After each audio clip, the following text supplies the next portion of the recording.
پہلے جو قومیں تھیں توریت، زبور، انجیل اور جتنے بھی صحیفے نازل ہوئے ان قوموں نے اپنی کتابوں کی بے قدری کی۔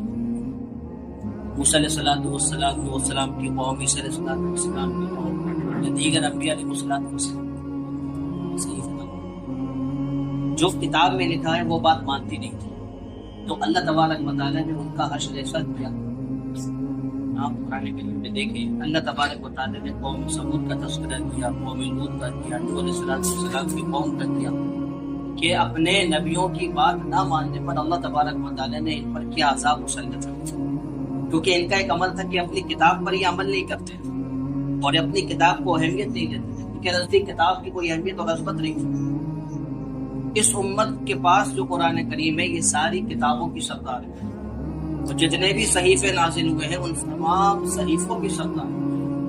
اب جو کہ قرآن کریم تمام کتابوں کی سردار ہے تو قرآن کریم بھی اس امت کو دیا جائے گا جو تمام امتوں کی سردار ہے۔ اس لیے آپ سوچیں کہ اللہ تبارک و تعالیٰ نے آپ کو کتنے بڑے مقام پر فائز کیا اور ہمیں کتنے بڑے مقام پر فائز کیا کہ ہمیں تمام امتوں کا سردار بنایا، کیونکہ قرآن کریم تمام کتابوں کی سردار تو وہ دی جائے گی اس کو جو تمام امتوں کی سردار۔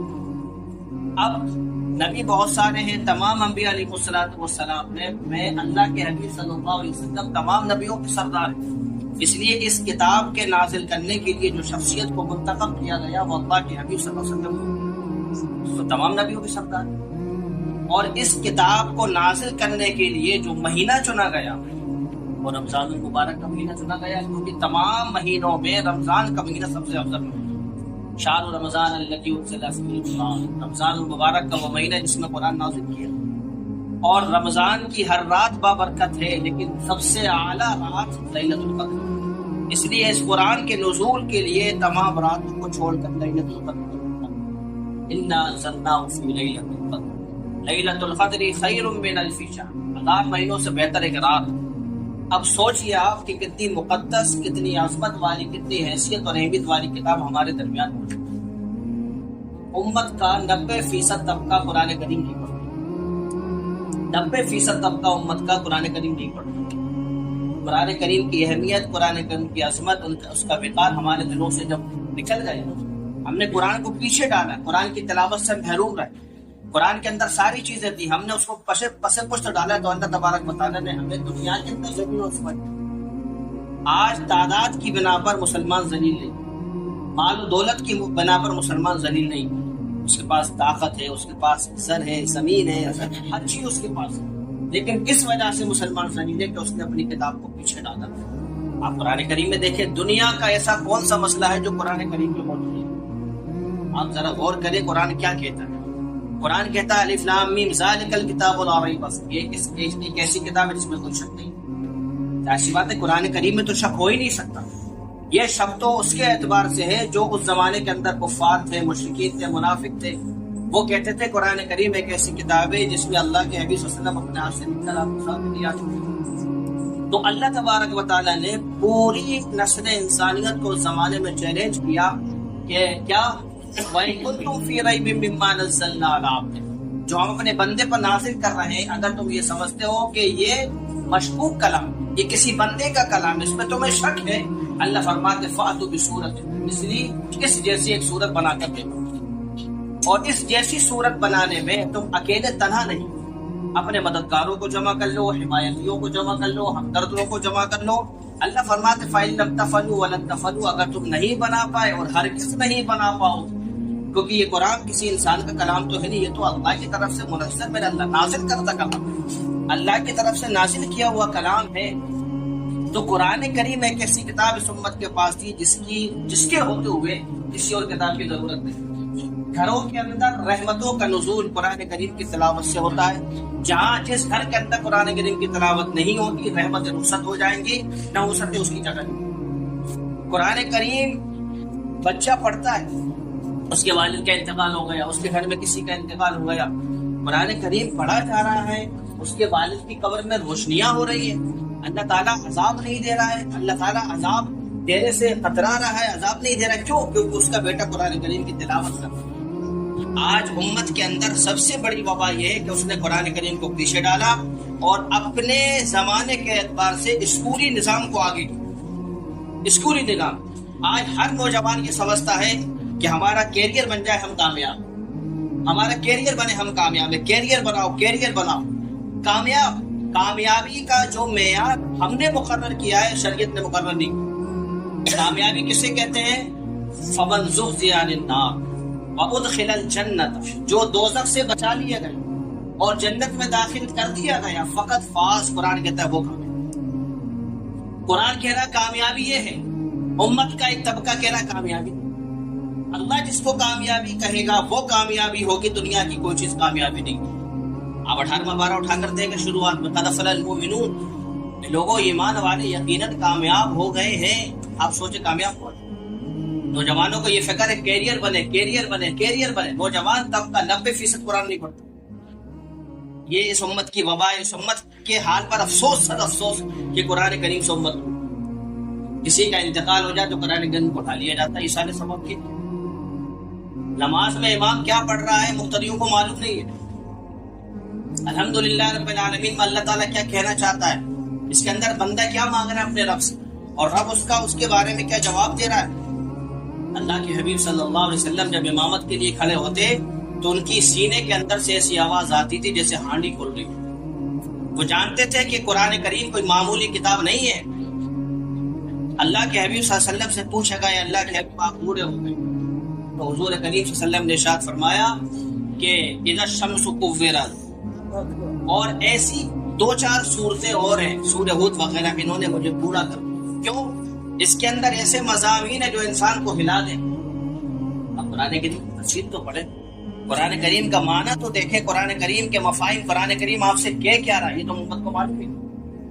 سرسری نظروں سے قرآن کریم کا پڑھ لینا یہ کوئی کمال کی بات نہیں. ایک بات آپ مجھے بتائیں, ہمارا بیٹا فورن کنٹری میں, وہ 30 سال سے ہوا ہے, فون پہ بات نہیں ہوتی, لیکن ایک خط اس کا آیا ہمارے پاس, اور وہ خط اس کی زبان میں. ہم اس کو زبان جانتے نہیں, عربی نہیں جانتے, انگلش نہیں جانتے. ہم پورے محلے میں جا کے چکر لگائیں گے کہ یہ خط میرے بیٹے کا ہے, کوئی اگر انگلش والا ہو تو پڑھ کے دکھاؤ. آپ کا رب آپ سے کیا کہہ رہا ہے وہ اس کی فکر امت کو نہیں.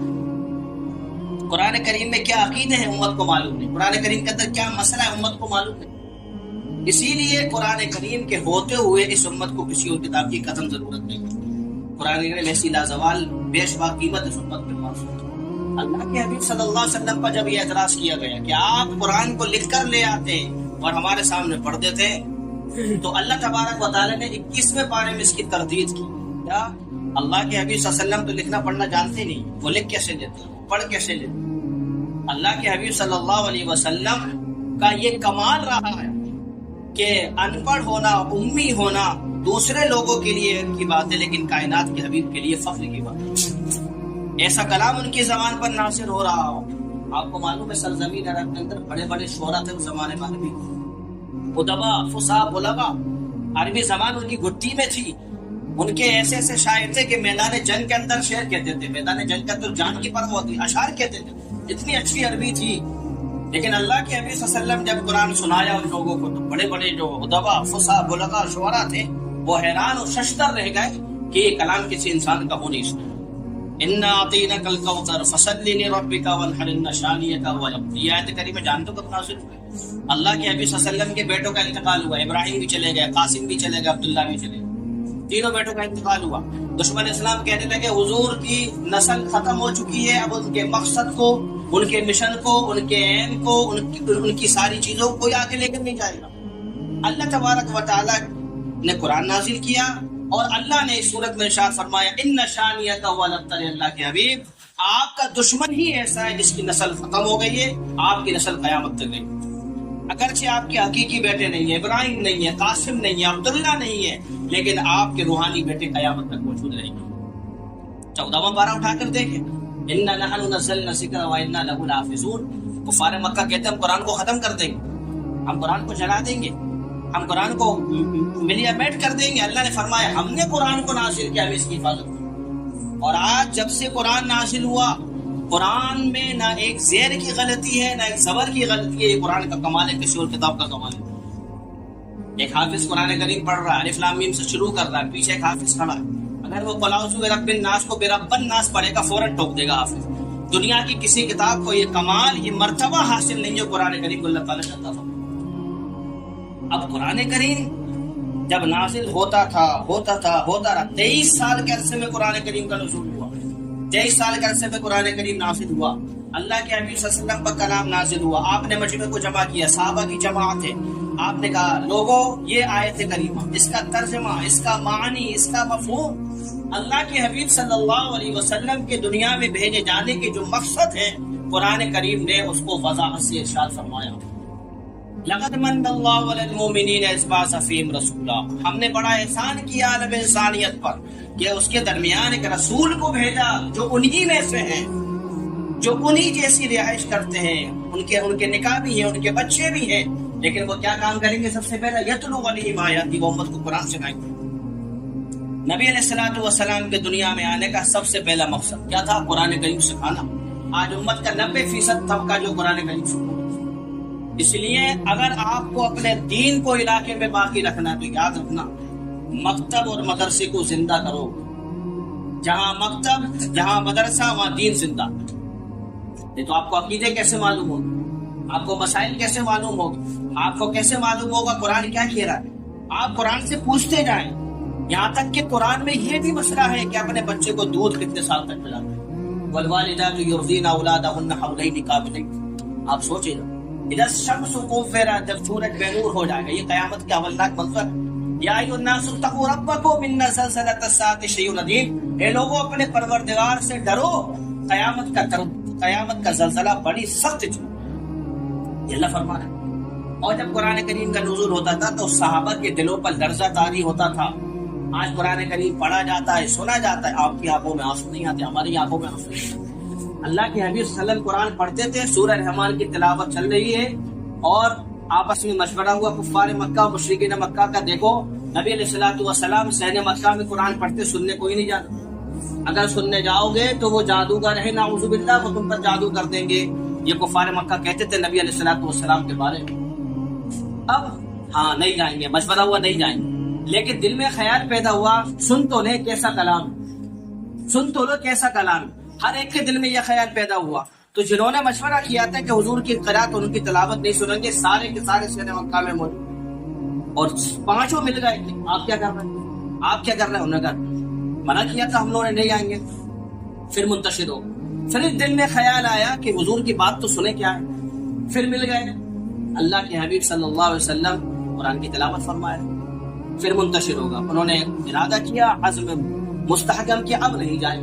تو طفیل بن عمرو دوسی جو مکہ آتے تھے، مکہ میں سامان اپنا فروخت کرتے تھے، دوست قبیلے آئے. سارے لوگوں نے سمجھا دیا طفیل کو کہ دیکھو حضور کے پاس نہیں جانا، اگر جا رہے ہو تو ملاقات کر کے آنا، ان کا کلام نہیں سننا، اور اگر کلام سنو گے تو وہ تم پر جادو کر دیں گے. نعوذ باللہ من ذالک، جادو کرتے ہیں. طفیل بن عمرو دوسی ٹھیک ہے میں نہیں جاؤں. اب طفیل تو عربی کے بڑے شاعر تھے، بڑے ماہر تھے، بلیغ فصیح تھے، جانتے تھے کہ عربی کلام انسان کیسا ہوتا ہے، غیر انسان کا کیسا ہوتا ہے. طفیل بن عمرو دوسی کو عادت تھی تہجد کے وقت ٹہلنے کی. شہر مکہ کی طرف نکلے. اللہ کے حبیب صلی اللہ علیہ وسلم تہجد کی نماز پڑھ رہے ہیں اور آپ قرآن کی تلاوت کر رہے ہیں. آپ سوچیں جس ذات پر قرآن کریم نازل ہوا وہ اس انداز میں تلاوت کر رہے ہیں. قرآن کریم کی تلاوت ہو رہی ہے. طفیل بن عمرو دوسی نے سوچا آواز کیسی آ رہی ہے، بھینی بھینی. کانوں میں روئی لگا کے رکھی تھی احتیاطاً کہ حضور کا کلام میرے دماغ میں نہ پہنچ جائے، کہیں ایسا نہ ہو نعوذ باللہ مجھ پر جادو ہو جائے. طفیل بن عمرو دوسی نے جب بھینی بھینی آواز سنی، روئی نکالی اور اللہ کے حبیب صلی اللہ علیہ وسلم کا کلام جب دماغ کے اندر داخل ہوا تو فوراً وہیں بیٹھے اور حضور کے پاس پہنچ کر کہا اے اللہ کے حبیب یہ کلام آپ کا نہیں ہے، یہ کلام اللہ تبارک و تعالیٰ کا نازل کرتا کلام، یہ کسی انسان کا کلام ہو ہی نہیں سکتا. میں نے بڑے بڑے ادیبوں کو پڑھا ہے، میں نے بڑے بڑے شاعروں کو پڑھا ہے، میں فصیح ہوں، میں بلیغ ہوں، میں جانتا ہوں انسان کا کلام کون سا ہوتا ہے. اللہ کے حبیب آپ اتنا رحم کیجئے، مجھے کلمہ پڑھائیے. طفیل بن عمرو دوسی نے اللہ کے حبیب صلی اللہ علیہ وسلم کے ہاتھ میں کلمہ پڑھا اور یہ کہا آپ کہیے کیا کہتے ہیں. اللہ کے حبیب صلی اللہ علیہ وسلم نے اپنا بیان شروع کیا. الحمدللہ احمدہ واستعینہ واستغفرہ واعوذ بہ. آپ نے شروع کیا، ابھی بیان شروع نہیں ہوا، یہ تو تبیین ہو رہی ہے. طفیل بن عمرو دوسی نے کہا خدا کی قسم یہ جو جملے آپ نے کہے 70,000 علوم کے ذریعہ اس کے اندر موجود. کیا سمجھ رہے قرآن کریم کو؟ امت نے قرآن کریم کو ایسا چھوڑا ایسا چھوڑا قرآن کریم کو، گھروں کے اندر قرآن کریم رکھا، جزدان پہ دھول جم چکی ہے، قرآن کریم اٹھایا نہیں جاتا، قرآن کریم پڑھا نہیں جاتا۔ قرآن کریم کے ساتھ یہ رویہ جب امت کا رہے گا، مجھے بتاؤ امت سرخرو کیسے ہوگی؟ اس لیے کامیابی وہ نہیں ہے جسے آج امت کامیابی سمجھ گئی۔ کامیابی یہ ہے جب آپ میدان محشر میں کھڑے ہوں اور آپ کا نامہ اعمال، آپ کو یہ فکر لاحق ہو کہ نامہ اعمال دیکھو کہاں دیا جاتا ہے۔ میدان محشر میں تو سب پیچھے باندھ کے ہاتھ کھڑے ہوئے ہوں گے۔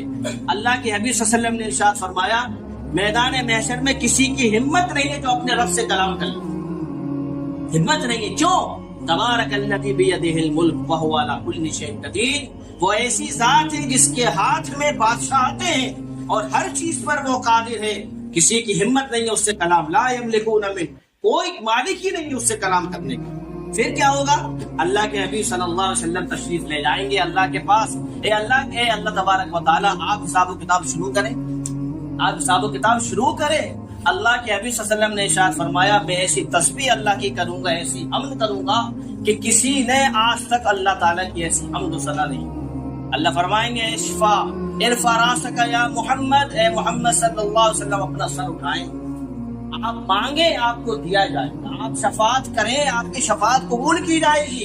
حضور نے فرمایا، جب تک انسان 5 سوالوں کے جواب نہیں دے گا، 5 سوالوں کے جواب نہیں دے گا، اس وقت تک اس کے پاؤں اپنی جگہ سے ہٹ نہیں سکتے۔ اس میں ایک یہ بھی ہے، علم حاصل کیا تھا یا نہیں کیا تھا، کیا تھا تو عمل کیا تھا یا نہیں۔ آج امت یہ سمجھتی ہے چند چیزوں کو یاد کر لینے کا نام علم ہے، یہ علم نہیں، یہ تو معلومات ہے۔ وضو کے بعد کی دعا ہمیں یاد ہے، مسجد میں داخل ہونے نکلنے کی دعا یاد ہے، پڑھتے نہیں ہیں ہم، تو یہ تو معلومات ہے۔ عمل کب ہو؟ عمل جب ہوگا جب یہ چیز علم بنے گی۔ مفتی شفیع صاحب رحمۃ اللہ علیہ معارف القرآن کے اندر لکھتے ہیں، علم وہ روشنی ہے جس پر عمل کیے بغیر چین نہیں ہے۔ یہ چھوٹا سا بچہ جس نے حفظ قرآن کیے، دیکھو اس کی عمر دیکھو آپ، یہ قرآن کریم کا سب سے بڑا معجزہ ہے۔ دنیا کی کوئی کتاب یہاں لا کر رکھ دو جو اتنی جلدی حفظ ہو جاتی، اگر ہو جائے گی تو آپ بھول جائیں گے۔ قرآن کریم بھولتا نہیں ہے۔ لوگ کہتے ہیں قرآن کریم بھول جاتے ہیں، میں کہتا ہوں قرآن کریم کوئی نہیں بھولتا۔ اگر حافظ 15 سال بھی تراویح نہیں سنائے، 20 سال بھی نہیں سنائے، قرآن کریم بھولے گا نہیں۔ اگر وہ یاد کرنا شروع کرتے قرآن کریم یاد ہو جائے گا۔ آپ حفاظ کرام سے آپ پوچھیں، آپ سوچ لیں گے قرآن کریم تو جیسے پتھر پر نقش کر دیا، ایسا قرآن کریم دل میں اتر جاتا ہے۔ یہ قرآن کریم کا کمال، دنیا کی کسی کتاب کو یہ مرتبہ حاصل نہیں۔ اور قرآن کریم کا حافظ اگر وہ عمل کے ساتھ زندگی گزار رہا ہے، حدیث آپ پڑھیں، اللہ کے حبیب صلی اللہ علیہ وسلم نے ارشاد فرمایا، میدان محشر میں ان کے والدین کو بلایا جائے گا، پکارا جائے گا، ان کو ایسا لباس پہنایا جائے گا اکرام کا، عزت کا، مقام و مرتبے کا۔ وہ کہیں گے، اے اللہ ہمیں یہ لباس کیوں پہنایا جا رہا ہے؟ فرشتے کہیں گے، آپ کے بیٹے کے حفظ قرآن کرنے کی وجہ سے۔ آپ سوچیں دنیا کی زندگی کتنی ہے، 70 80 سال، 90 سال، 100 سال، 200 500، ایک دن یہاں سے رخصت ہوں گے۔ لوگ 3 دن ہمیں یاد کریں گے، اس کے بعد ہمیں بھول جائیں گے، 7 دن یاد کریں گے، بھول جائیں گے۔ گھر والے 1 سال یاد کریں گے۔ آپ قبرستان کا چکر لگاؤ، کتنی قبریں ایسی ہیں جہاں سال بعد پھیرا نہیں لگایا جاتا۔ آپ جا کے دیکھو اپنی حیثیت و مقام، وہ تیاریاں یہاں سے کر جاؤ کہ میدان محشر کے اندر آپ رسوا نہ ہو، ذلیل نہ ہو، آپ سرخرو ہو وہاں پر۔